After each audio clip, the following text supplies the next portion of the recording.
오늘 말씀의 제목은요, 여호와의 명령을 따라입니다. 한번 저를 따라서 한번 해보시죠. 여호와의 명령을 따라. 이 제목 가지고 함께 말씀 나누겠습니다. 낯선 길을 갈 때에 주로 GPS를 사용을 하지요. GPS를 내비게이션이라고도 말합니다. 10년 전만 해도요, 이 GPS가 처음 나왔을 때는 오작동을 하는 경우가 참 많았어요. 제 경험에 가라는 대로 계속 따라갔어요. 그랬더니 바닷가 앞에까지 간 거예요. 그런데 안에 계신 그 여인께서 계속 직진 이러는 거예요. 교회에서 내어준 이 승합차에는 여러 기능들이 있었는데 말을 바꿨더니 이렇게 말하는 거예요. 오빠 달려. 너무 황당하지 않습니까? 바닷가에 이르렀는데 계속 달리래요. 저보고 어떻게 하라는 건지. 과거에 비하면 요즘 GPS는요 거의 정확합니다. 거의 오차가 없는 것 같아요. 여러분 다음 주에 오실 때에도 여러분 어플에다가 발카라 피크닉 에어리어 한국말로 쳐도 다 나오더라고요. 엉뚱한 데로 가지 마시고 GPS 이용하셔서 잘 목적지까지 오시기 바랍니다. 시간은 11시. 그러면서 곰곰이 생각해 봤어요. 낯선 길, 처음 가는 길을 갈 때 우리가 GPS가 있어서 안전하게 그리고 걱정 없이 가는 것처럼 우리의 인생도 이런 우리의 인생을 좀 올바른 길, 바른 길, 우리의 목적지까지 잘 이끌어가주는 GPS가 있으면 얼마나 좋을까. 왜냐하면 우리가 오늘을 살아가지만 당장 한치 앞에 우리의 인생을 모르고 살잖아요. 내일 우리에게 어떤 일이 일어날지, 모레 또는 다음 달에는 우리의 인생 가운데 어떤 기쁨이 있고 어떤 슬픔이 있고 위기가 다가올지 우리는 한치 앞을 모르기 때문에 우리 인생을 이끌어주는 GPS가 있다면 참 좋겠다라는 생각을 해보았습니다. 또 인생의 길이 좀 막힐 때 우회도로를 금방 찾아주고 가장 빨리 갈 수 있는 최단거리를 제시해주며 직진, 좌회전, 우회전, 유턴하세요. 이것대로만 따라가서 우리의 인생의 종착점에 딱 이룰 수만 있다면 얼마나 좋을까. 저는 오늘 본문을 묵상하면서요, 저의 이 생각에 답을 찾을 수 있었습니다.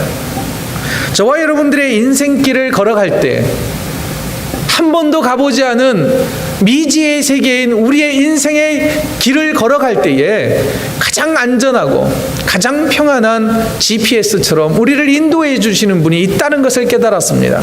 그분이 누구일까요? 우리의 창조주 하나님이십니다. 더 나아가 여러분, 우리를 이끄시는 그 하나님의 명령에 따라 하나님이 가자 하는 곳을 따라서 하나님이 오라 하는 그곳을 따라가기만 하면, 또한 하나님의 명령에 따라 순종함으로 하나님을 예배하는 자에게 하나님께서는 예비한 은혜를 준비해 주신다고 하는 사실을 깨닫게 되었습니다.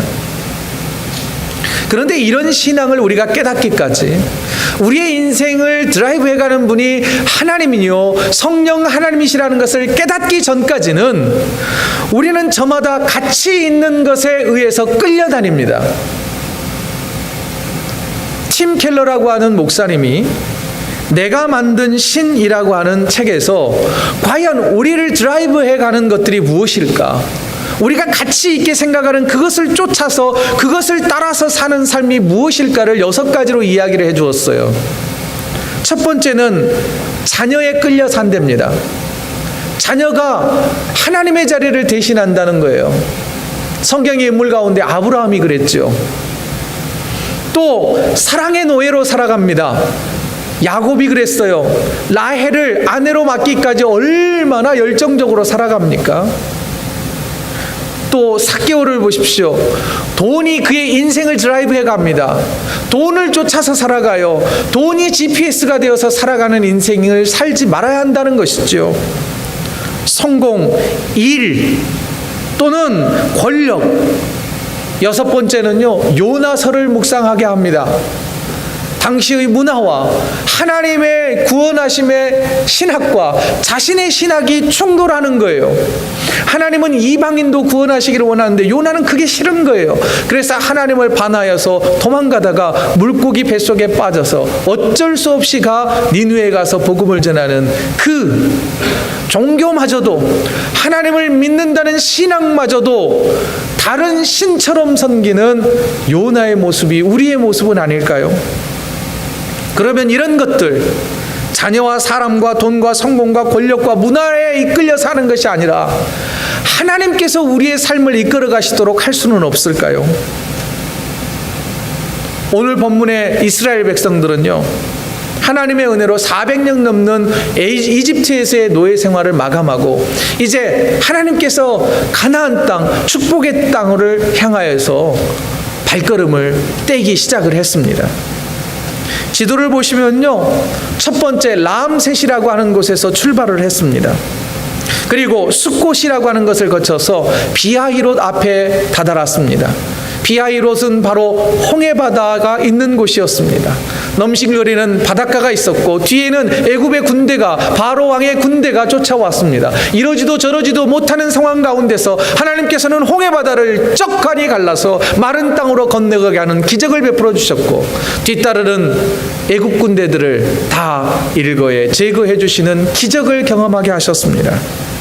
그리고 이제 본격적으로 수르 광야를 통하여서 광야 길을 접어들었을 때 그들은 물이 없어서 갈증하며 하나님을 원망하고 불평했었습니다. 마라의 쓴물을 만나서 고통을 경험하기도 했습니다. 그러나 쓴물을 단물로 바꾸어 주셨고 얼마 가지 않아 엘림이라고 하는 곳, 쓴물을 만났던 마라에서 10km 정도밖에 떨어지지 않는 엘림에서는 종려나무 70주의 그늘이 준비되고 있었고, 또한 많은 깨끗한 물들이 있는 오아시스를 준비하셔서 거친 사막에서, 거친 광야에서 힘들고 지친 이스라엘 백성들을 쉬게 하셨고 또한 위로해 주셨습니다. 그리고 그것을 떠나서 이스라엘 백성들은 시내 산에 다다르게 됩니다. 이 과정이 은혜의 과정이었습니다. 시내산까지 이르는 그 과정 가운데 하나님께서는 줄인 배를 만나로 채우셨습니다. 그뿐만 아니라 시내산에 머물러 있는 동안에 모세를 시내산으로 불러 올리셔서 10계명의 귀한 은혜의 말씀을 허락해 주셨고, 언제까지 너희를 돌보겠다고 하나님의 그 사랑을 확인할 수 있게 해주셨습니다. 그러나 시내산에 머무는 동안에 은혜만 있었던 것은 아닙니다. 모세의 형 아론이 금송아지 우상을 만들어서 하나님을 대신하여 섬기다가 많은 사람들이 목숨을 잃는 안타까운 사건도 있었습니다. 이렇게 하나님께서 베풀어 주신 은혜와 기적, 그와 더불어서 원망과 불평과 사람이 심판받아 죽어가는 슬픔을 맛보면서 이것이 한데 버무러져서 1년이라고 하는 시간을 지나게 됩니다. 여러분, 그래서 민수기서를 우리는 영어로 볼 때에는 Numbers라고 민수기를 기록합니다. 그러나 히브리 원문을 보면 이 광야길 40년의 역사를 기록하고 있기 때문에 히브리서에서는 이 민수기서를 광야에서라고 제목을 붙이고 있습니다. 여러분, 광야길이 40년이라고 하는 것 많이들 알고 계실 겁니다. 그러면 지도상에 보는 그 1년의 시간을 보내었습니다. 앞으로 몇 년 남아있나요? 39년. 아직도 가야 할 광야의 길이 엄청나게 많이 남아있습니다. 오늘 본문은 이제 다시 시작해야 하는, 시내산에 멈추었던 광야의 여정을 다시 시작하고 남아있는 39년의 광야의 길을 이제 걸어가야 하는 이스라엘 백성들이 준비하는 단계입니다. 시내산의 생활을 마감하고 하나님이 가라 하는 그 가나안을 땅에 향하여서 다시 광야로 발걸음을 내디뎌야 하는 그 시점에 오늘 본문이 기록된 것입니다. 자, 그 본문의 시작 15절은 이렇게 시작됩니다. 성막을 세운 날에. 성막을 세운 날이라고 하는 이 기점은 출애굽한 이후에 2년째 되는 정월 초하루라는 것입니다. 자, 이제 정월 초하루에 뭔가 새로운 일이 일어날 것입니다. 특별히 지금까지는 1년 동안에 없었던 새로운 구조물이 등장을 합니다. 새로운 예배의 장소가 등장을 하는데 그것은 바로 성막이라고 하는 곳이었습니다. 그림을 한번 보시죠. 이 성막은 뭐냐면 이스라엘 백성들이 광야 앞으로 39년 동안 지금까지 1년 동안 나를 지켜주고 우리를 지키시고 보호하셨던 하나님을 예배하는 장소, 쉽게 표현하자면 이동식 예배당이었던 것입니다. 그런데 이 성막을 만든 날에, 세운 날에 신비한 일이 일어났습니다. 지금까지는 없었던 굉장히 기이한 현상이 나타났는데 성경을 보시면 구름이 성막 위에 가득하게 끼었고 밤에는 불기둥이 성막에 나타났던 것입니다. 이 신기한 현상은 16절을 보시면 이렇게 기록되어 있습니다. 항상 그러하여, 이걸로 미루어 보아서 지금부터 시작해서 앞으로 39년 동안에 이 구름 기둥과 불 기둥은 날마다 목격할 수 있었다는 것입니다. 그런데 여러분, 이 성막 위에 나타났던 구름 기둥과 불 기둥은 어느 날 갑자기 1년이 지나고 난 그날, 성막을 세운 날 갑자기 나타났던 게 아닙니다. 출애굽기 13장 21절부터 22절은 이렇게 기록되어 있습니다. 이 출애굽기 13장은 바로 이스라엘 백성들이 막 출애굽의 여정을, 광야의 여정을 시작했던 때예요. 우리 다 같이 한번 읽어볼까요? 시작. 여호와께서 그들 앞에서 가시며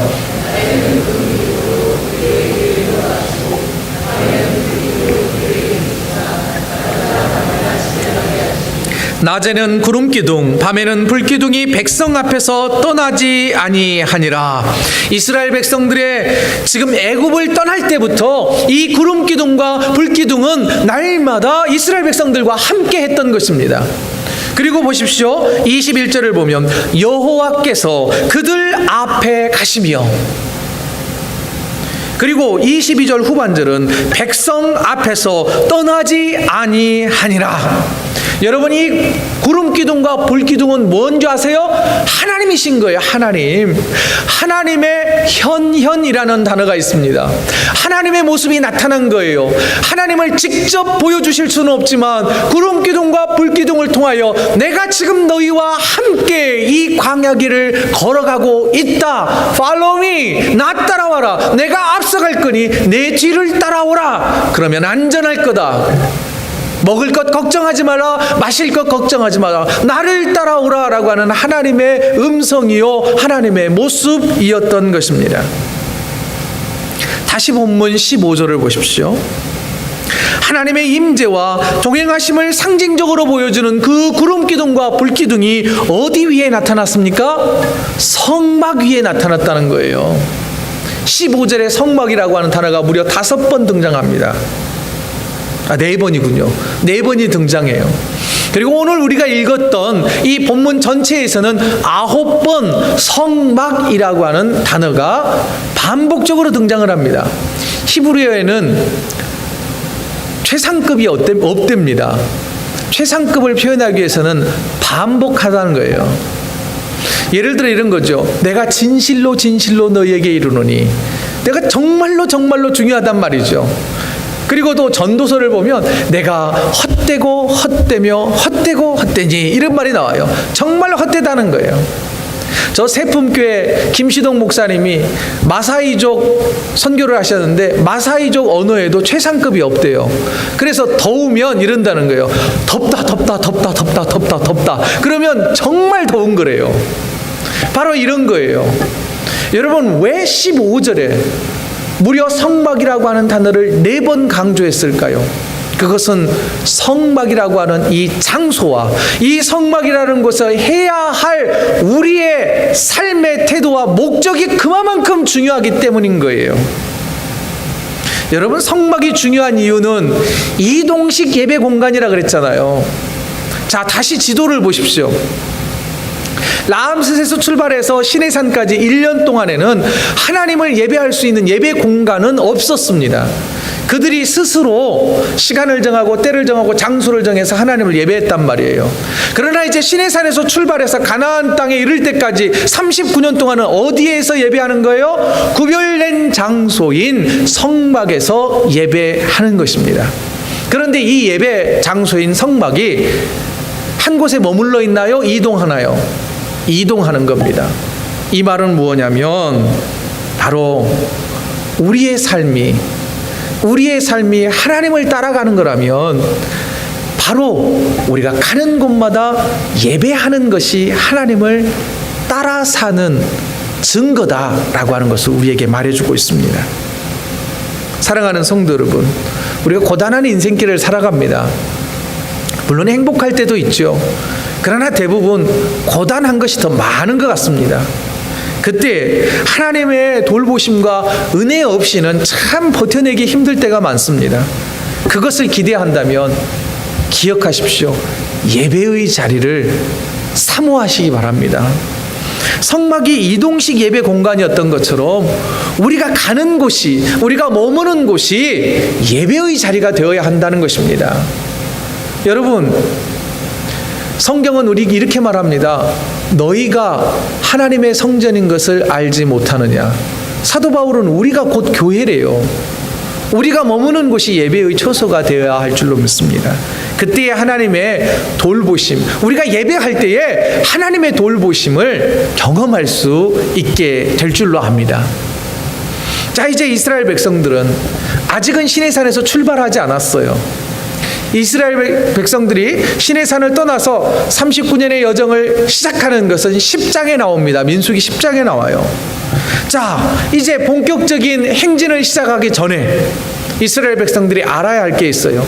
그러면 도대체 하나님이 Follow me, 나 따라와라 라고 하는 그 사인을 어떻게 읽어낼 수 있느냐라고 하는 거예요. 매우 간단해요. 구름이 성막 위에 멈추어 서 있다가 높이 떠 있다가 구름이 움직이면 따라가면 되는 거예요. 구름이 멈추었다 그러면 여기에 털을 잡고 잠시 쉬면 되는 겁니다. 굉장히 간단해요. 자, 본문 17절을 보세요. 구름이 성막에 떠오르는 때에는 이스라엘 자손이 곧 행진하였고 구름이 머무는 곳에 이스라엘 자손이 진을 쳤으니, 굉장히 간단합니다. 사인을 누구나 다 알 수 있어요. 그런데요, 이런 간단한 방법, 구름이 움직이면 하나님이 가시면 우리도 따라가고 하나님이 멈추시면 우리도 멈추는 이런 것들을, 매우 간단한 것을 어려운 단어로 뭐라고 표현한지 아세요? 교회 용어로 순종이라고 말합니다. 순종. 그런데 이 순종과 때로 헷갈리는 단어가 있는데 복종이라는 단어가 있어요. 네이버 사전에 찾아봤어요. 복종, 다른 사람의 명령이나 의사를 그대로 따라하는 것. 이건 뭐냐면요, 내 의지하고는 상관없어요. 싫어도 하는 거예요. 억지로라도 하는 거예요. 이게 복종입니다. 그런데요, 순종이라고 하는 단어를 네이버 사전에 찾아봤더니요, 아주 심플하게 해석을 해놓았어요. 뭔지 아세요? 고분고분 따르는 것. 고분고분 따르는 것. 그런데 이 고분고분 안에는요, 기꺼이, 기쁨으로 내 의지를 다하여 따르는 것, 이게 바로 순종이라는 거죠. 여러분, 복종은 억지로 가는 거지만 순종은 내가 기뻐서 따라가는 거예요. 주님께서 가자 그러면 기뻐서 쫓아 따라가는 거예요. 그게 바로 순종의 삶이라는 거예요. 그러면 여러분, 저와 여러분들이 하나님의 말씀에 따라, 명령에 따라 잘 순종하고 있는지 없는지를 어떻게 우리가 평가를 해볼 수 있을까요? 그것은요, 똑같은 상황이 반복적으로 나타날 때에도 기뻐하며 순종할 때 그 순종이 진짜 순종인 거예요. 이어지는 본문 20절을 한번 보세요. 20절은 이렇게 되어 있습니다. 혹시라고 하는 단어를 영어로 보니까 sometimes라고 되어 있습니다. 구름이 성막 위에 머무는 날이 적을 때에도 뒤는 그들이 다만 여호와의 명령을 따라 진영에 머물고 여호와의 명령을 따라 행진하였으며, 그 기간이 얼마든지 상관없어요. 구름이 움직이면, 하나님이 움직이면 뒤따라가는 거예요. 기뻐하며 뒤따라가는 거예요. 21절 보세요. 혹시 구름이 저녁부터 아침까지 있다가 아침에 그 구름이 떠오를 때에는 그들이 행진하였고 구름이 밤에 있다가 떠오르면 곧 행진하였으며. 이 말은 뭐냐면요, 저녁에 구름이 멈춘 거예요. 하룻밤 잤는데 아침에 일어나 보니까 구름이 움직이기 시작하는 거예요. 쉽지요? 저녁에 하룻밤 잤다고 움직이면 그냥 가는 거니까. 그런데 이게 쉬운 문제가 아닌 거예요. 여러분, 지금 이스라엘 백성들은 뭐를 만들었어요? 성막이라고 하는 것을 만들었어요. 성막이 우리가 초간단하게 자, 캠핑합시다 그러면 촥 던지면 촥 펴지는 그런 텐트가 아니란 말이에요. 걷어들일 때도 그냥 이렇게 싹 안으면 그냥 신기하게 몇 초 만에 싹 오므라드는 그런 텐트가 아니에요. 그림을 한 번 더 보시죠. 그림을 보면은요, 이게 평수로 따지면 몇 평인지 아세요? 315평입니다. 315평의 이 구조물을 저녁 내 만들어요. 구름이 멈추면 아침에 이걸 다시 해체하는 거예요. 여러분, 315평의 이게 이 캐나다 용어로 스퀘어핏으로 따지면요 11,200 스퀘어핏입니다. 그래도 잘 이렇게 뭔가 좀 가늠이 잘 안 가시죠. 1,100 스퀘어핏짜리 타운하우스 10채예요. 이제 뭔가 좀 감이 오시죠. 저 엄청난 구조물을 다 세우는 거예요. 또 저 폴대만 해도요 60개예요. 큰 외벽 폴대만 해도 60개. 그런데 그 높이가, 길이가 얼마냐? 2.5m짜리 60개 폴대를 수레에 싣고 가는 게 아니에요. 레위지파 사람들이 거의 모든 물건을 어깨에 메고 갑니다. 어깨에 메고 가요. 그것만 있는 게 아니에요. 다양한 성막에서 쓰는 물건들이 있어요. 분향단 또는 번제단, 물두멍, 이것들은요 굉장히 큰 것들이에요. 번제단은요 짐승을 태울 수 있는 구조물이었기 때문에 굉장히 큽니다. 이걸 다 메고 다닌다가 저녁에 구름이 멈췄네, 다시 세팅하고. 세상에 몇 시간 못 잤을 것 같아요. 제가 볼 때는 아이고 다 했네, 좀 쉬자 했는데 움직여 버리는 거예요. 이거 얼마나 고된 작업입니까? 반대로 22절 보세요. 이튿날이든지 한 달이든지 1년이든지 구름이 성막 위에 머물러 있을 동안에는 이스라엘 자손이 진영에 머물고 행진하지 아니하다가 또 오르면 행진하였으니. 가나안 땅에 들어가게 해주시겠다고 그랬어요. 젖과 꿀이 흐르는 땅이 머지않은 곳에 있대요.